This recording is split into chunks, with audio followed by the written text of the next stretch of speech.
کیا ماؤں نے لال جنے تھے؟ کیا دھرتی نے انسان دیکھے تھے؟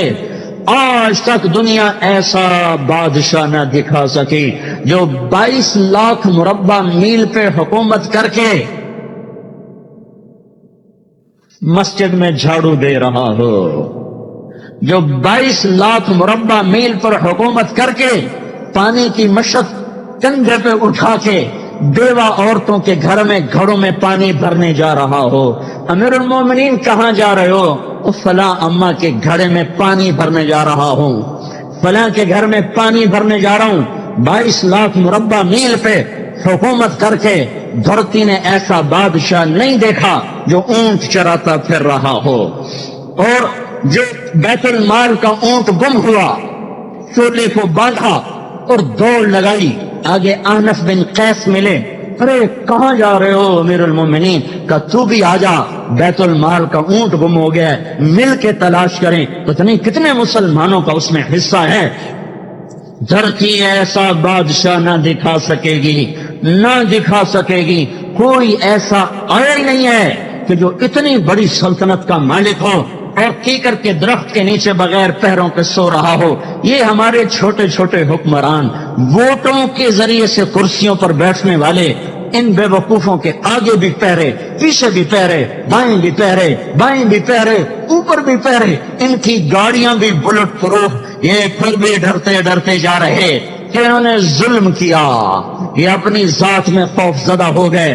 عمر نے اپنے نام کے ساتھ فاروق کا لقب آپ نے کہا عمر فرق بین الحق والباطل، عمر وہ عمر ہے جس نے حق اور باطل میں فرق کر کے دکھا دیا، اس لیے یہ فاروق ہے، اس نے حق اور باطل میں فرق کر کے دکھایا، یہ فاروق ہے۔ حسن بصری فرمایا کرتے تھے اپنی محفلوں کو عمر کے ذکر سے سجاؤ۔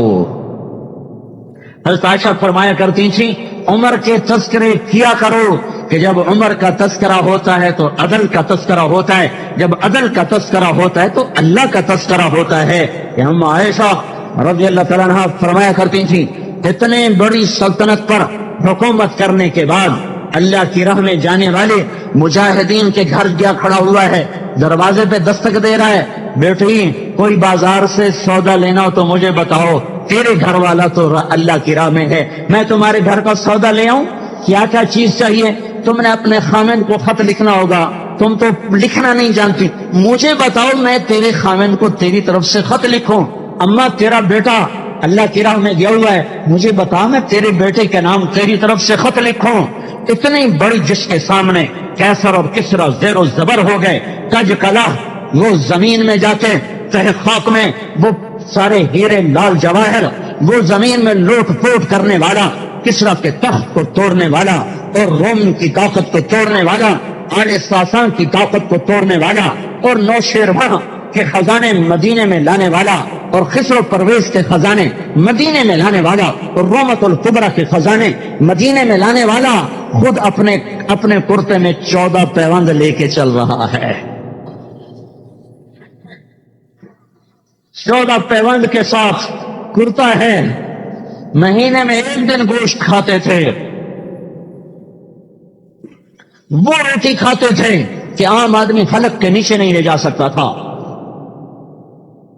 ہے سال کی ابتدا اس شخص کی شہادت سے ہوتی ہے جس کو اللہ نے وہ عزت دی۔ آپ نے کہا میرے 2 وزیر آسمان میں، 2 وزیر زمین میں، آسمان پہ جبریل اور میکائیل میرے وزیر ہیں، زمین پر ابو بکر اور عمر میرے وزیر ہیں۔ آپ فرمایا کرتے تھے ابو بکر عمر اگر کسی بات پہ جمع ہو جائیں تو میں ان کے مشورے کے خلاف کبھی نہ کروں گا۔ ابو بکر تیری مثال ابراہیم کی ہے، عمر تیری مثال نوح علیہ السلام کی ہے، ابو بکر تیری مثال عیسیٰ علیہ السلام کی ہے، عمر تیری مثال موسیٰ علیہ السلام کی ہے۔ آپ مسجد میں آئے، آپ کے دائیں طرف ابو بکر تھے، بائیں طرف عمر تھے، آپ اندر آئے اور کہا دیکھو اسی طرح قیامت کے دن ہم اٹھیں گے کہ میرے دائیں طرف ابو بکر ہوگا، میرے بائیں طرف عمر ہوگا اور ہم ہاتھوں میں ہاتھ دیے ہوئے اٹھائے جائیں گے۔ اور ایک حدیث میں آتا ہے اور میرے قدموں سے بلال کو اٹھایا جائے گا جو نکلتے ہی اذان دے گا جس کے اسلام لانے نے اسلام کو اونچا کیا، جس کے اسلام لانے نے باطل کو پست کیا، جن راہوں سے عمر گزر جائے شیطان وہ راہیں چھوڑ دیتا تھا۔ عرفات کا میدان تھا، 1.25 لاکھ مقدس ہستیاں سامنے ہیں۔ میرے نبی نے فرمایا اس وقت میرا اللہ میرے سب صحابہ پہ فخر کر رہا ہے اور عمر بن خطاب پہ خاص طور پہ فخر کر رہا ہے، خاص طور پہ فخر ہو رہا ہے، عمر بن خطاب پہ خاص طور پہ فخر ہو رہا ہے۔ میرے بعد کوئی نبی ہوتا عمر ہوتا۔ عمر، میں نے رات جنت میں محل دیکھا، ایک اینٹ موتی کی، ایک یاقوت کی، ایک زمرد کی۔ میں نے پوچھا یہ کس کا ہے؟ کہا گیا ایک قریشی کا ہے۔ میں کہا میں قریشی ہوں، اتنا خوبصورت محل ہے، میرا ہی ہوگا۔ جب جانے لگا تو فرشتے نے کہا یہ آپ کے غلام عمر بن خطاب کا ہے۔ وہ کیا مبارک لوگ ہیں کہ جنہیں نبی کے گھر میں قبر نصیب ہو، ایک طرف ایک ساتھی، ایک طرف دوسرا ساتھی، جن کو نبی کے 2 پہلوؤں میں جگہ ملی ہو۔ وہ کیسی عظیم ہستیاں اتنی بڑی سلطنت کا مالک اور اتنے بڑے عدل کی نشانی بن کر مدینے میں مسجد میں بیٹھے رو رہے ہیں۔ امیر المومنین کیوں رو رہے ہو؟ کہا دجلہ کے کنارے کتا بھی پیاسا مر گیا تو پوچھ تو عمر کی ہوگی، فرات کے کنارے کتا بھی پیاسا مر گیا تو پوچھ تو عمر کی ہوگی۔ راتوں کو پہرے دیے جا رہے ہیں، راتوں کو خبرگیری کی جا رہی ہے۔ مدینے کے باہر ایک خیمہ ملتا ہے، چند بچے ملتے ہیں جو رو رہے ہیں۔ ایک عورت ہانڈی چڑھا کے دوئی پھیر رہی ہے۔ پوچھتے ہیں بہن یہ بچے کیوں رو رہے ہیں؟ کہ یہ بھوک سے رو رہے۔ ہانڈی میں کیا ہے؟ پانی، کچھ بھی نہیں۔ کیوں چڑھایا ہوا ہے؟ بہلانے کے لیے، سو جائیں گے روتے روتے۔ میرا اور عمر کا اللہ کے ہاں فیصلہ ہوگا۔ تو عمر کی ہچکیاں بن گئی کہ عمر کو بہن تیرے حال کی کیا خبر؟ کہ پھر ہمارا بادشاہ کیوں بنا ہے؟ اگر ہمارے حال کی خبر نہیں لیتا تو ہمارا خلیفہ کیوں بنا ہے؟ پر لگ گئے، بیت المال سے سامان نکالا، بوری بھری، سر پہ اٹھائی، کمر پہ اٹھائی۔ غلام اسلم نے کہا میں اٹھاؤں؟ کہ قیامت کے دن بھی میرا وزن تو اٹھائے گا۔ اسی طرح بھاگے ہوئے آئے، پنیر نکالا، آٹا نکالا، گھی نکالا، شہد نکالا، ڈال کے ہانڈی میں نیچے آگ، خود دھواں گیلی لکڑیوں میں پھونکے، مار مار مار آگ جلائی، حلوہ تیار کیا، پھر پلیٹوں میں ڈال ڈال کے بچوں کو کھلایا۔ وہ عورت کہنے لگی کاش عمر کی بجائے تو خلیفہ ہوتا۔ تو یہ نہیں کہا کہ میں ہی عمر ہوں، میں ہی عمر ہوں۔ فرمایا جب کل تو امیر المومنین سے ملے گی تو مجھے بھی وہیں دیکھ لے گی، مجھے بھی وہیں پالے گی۔ پھر وہاں بیٹھ کے دیکھتے رہے، اٹھ کے چل دیے۔ بچے ہنسنے لگے، کھیلنے لگے تو اپنے غلام سے فرمایا میں نے انہیں روتا دیکھا تھا، میرا جی چاہا میں انہیں ہنستا بھی دیکھوں۔ 22 لاکھ مربع میل پہ اسلام پھیلا کر حکومت اس سے بھی بڑے علاقے میں لوگوں نے کی۔ چنگیز نے اس سے زیادہ فتوحات کی، محمود غزنوی نے اس سے زیادہ کی، سکندر تیمور نے اس سے زیادہ کی۔ پر فتوحات کر کے یوں خدمت کر رہا ہو، پانی بھر رہا ہو، اونٹ چرا رہا ہو، امامت کرا رہا ہو، 14 پیوند لگے کپڑوں کے ساتھ خلافت کے تخت پر بیٹھا ہوا ہو، یہ دھرتی میں پھر کوئی نہیں آئے گا۔ ہے نماز میں خنجر لگا، نماز پڑھاتے ہوئے 27 ذوالحج، 27، 28، 29 یکم کو انتقال ہوا۔ یکم محرم موت کے آثار گہرے نظر آئے۔ بیٹے کو بلایا کہ بیٹا جاؤ اما عائشہ سے پوچھ کے آؤ کہ عمر اپنے ساتھیوں کے ساتھ دفن ہونے کی اجازت چاہتا ہے۔ امیر المومنین کے لقب سے بات نہ کرنا، عمر کہنا۔ عمر، اب میں امیر المومنین نہیں رہا۔ جب وہ پوچھنے گئے تو حضرت عائشہ رو رہی تھیں۔ انہوں نے عرض کیا اما جان میرا باپ اپنے ساتھیوں کا پڑوس چاہتا ہے۔ انہوں نے فرمایا یہ جگہ تو میں نے اپنے لیے رکھی تھی، لیکن اگر عمر چاہتے ہیں تو ان کو مجھ پر فضیلت ہے، میں ان کے لیے دستبردار ہوں۔ انہوں نے واپس آ کر خوشخبری سنائی، مبارک ہو اجازت مل گئی۔ کہیں شاید میرے شرم میں اجازت دی ہو، جب مر جاؤں تو مجھے دوبارہ دروازے کے سامنے رکھ کر پھر جا کے پوچھنا، اس وقت اجازت ملے تو پھر لے جانا، ورنہ مجھے بقیع کی طرف لوٹا دینا۔ اتنے میں حضرت علی آئے، پریشان دیکھا، عمر کیوں موت سے ڈر گئے؟ کہ نہیں، موت کے بعد کی گھاٹی سے ڈر رہا ہوں۔ کہ ڈرو نہیں، میرے ان کانوں نے سنا ہے اور اتنی دفعہ سنا ہے کہ میں گن نہیں سکتا کہ اللہ کے نبی فرمایا کرتے تھے ابو بکر اور عمر جنت کے بڑی عمر کے لوگوں کے سردار ہیں۔ آپ نے فرمایا تو اس بات کی گواہی دے گا؟ کہ میں بھی دوں گا، میرا بیٹا حسن بھی دے گا۔ امام حسن بھی ساتھ تھے کہ میں بھی دوں گا، میرا بیٹا حسن بھی گواہی دے گا۔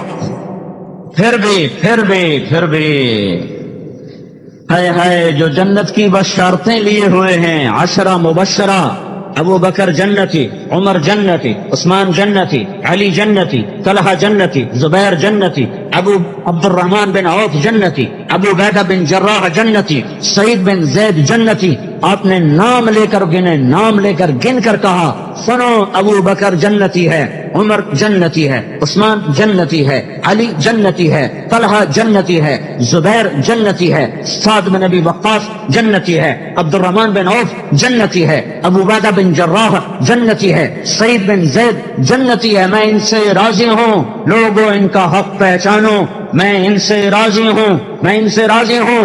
کہ آپ نے فرمایا اگر تم نے ان کے بارے میں کسی ایک کے بارے میں بھی دل میں بغض لے کر مر گئے، اور تم نے اتنی بندگی کی تھی کہ سوکھ کے کانٹا ہو گئے تھے، روزے اتنے رکھے تھے کہ پیٹ کمر کو لگ گیا تھا، سجدے اتنے کیے تھے کہ تمہارے ماتھوں اور گھٹنوں پر پتھروں جیسے نشان پڑ گئے تھے، اتنا کچھ کر کے ان 10 میں سے کسی ایک کا بغض لے کر اگر تم مر گئے تو اللہ تمہیں منہ کے بل جہنم میں گرا دے گا۔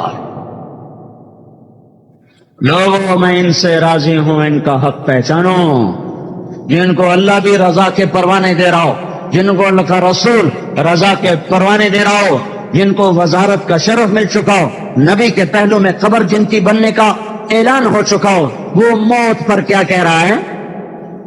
موت پہ کیا کہہ رہا ہے؟ اپنے بیٹے سے کہا میرا سر زمین پہ ڈال دے۔ ان کی گود میں سر تھا عبداللہ بن عمر، تو انہوں نے گود سے ہٹا کر پنڈلی پہ رکھ لی، یہاں رکھ لی۔ چلے گئے، کیا کہہ رہا ہوں سنتے نہیں ہو، زمین پہ ڈال دو۔ تو انہوں نے زمین پہ ڈالا تو اپنے چہرے کو مٹی میں رکھ دیا اور ایسے ملنے لگے اور کہنے لگے، اے میرے رب، اگر تو نے عمر کو معاف نہ کیا تو عمر ہلاک ہو جائے۔ ویل لک یا عمر ولعمک ان لم یغفر لک ربک، عمر تیری ہلاکت ہے اگر تیرے رب نے تجھے معاف نہ کیا۔ یہ کہتے کہتے کہتے جان دے دی۔ 22 لاکھ مربع میل میں اسلام کو زندہ کرنے والا، ان حالت نماز میں زخم کھا کے گرنے والا، مطلوب مصطفیٰ، وزیر مصطفیٰ، جنت کی خوشخبریاں لے کر پھر موت پر یوں کہہ رہا ہو، اے اللہ تو نے معاف نہ کیا تو میرا کیا بنے گا؟ کیا بے طلبی ہے؟ ان کے بیٹے خلافت کے اہل، ان کے بہنوئی سعید بن زید 10 مبشرہ میں سے دونوں کے نام کاٹ دیے کہ یہ 6 ہیں جن سے اللہ کا رسول راضی تھا، جس کو چاہو خلیفہ بنا دو، جس کو چاہو حکومت دے دو، نہ میرے بیٹے کو ملے گی نہ سعید بن زید کو ملے گی۔ کسی نے کہا شوشہ چھوڑا، آپ کا بیٹا بھی تو بہت قابل ہے، اسی کو بنا دیں۔ تو اسے تو طلاق دینا نہیں آتا، حکومت کہاں سے چلائے گا؟ یہ ایک واقعہ کی طرف اشارہ کیا ہے، اس کے پیچھے ایک واقعہ ہے جس کو انہوں نے یاد کر کے فرمایا وہ تو طلاق دینا نہیں جانتا، وہ حکومت کیا چلائے گا؟ حالانکہ بڑے صحابہ میں عبداللہ بن عمر کا مقام ہے۔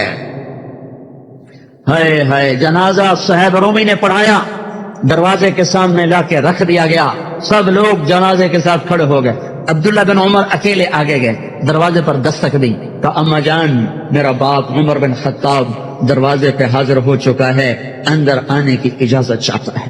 تو عائشہ رضی اللہ تعالیٰ نے اپنی چادر کو اٹھایا تو روتے ہوئے باہر نکل گئیں۔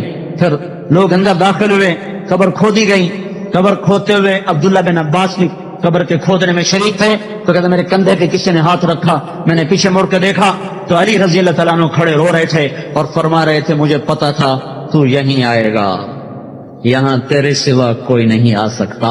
کہ میں نے ایک دفعہ نہیں کتنی دفعہ میں نے اللہ کے نبی سے یہ بات کا تکرار سنا، میں ابو بکر اور عمر، اس کا اتنا تکرار سنا ہے میں نے کہ مجھے یقین تھا یہی آئے گا، تو اور کہیں نہیں جا سکتا۔ میرے بھائیوں غفلت سے باہر آ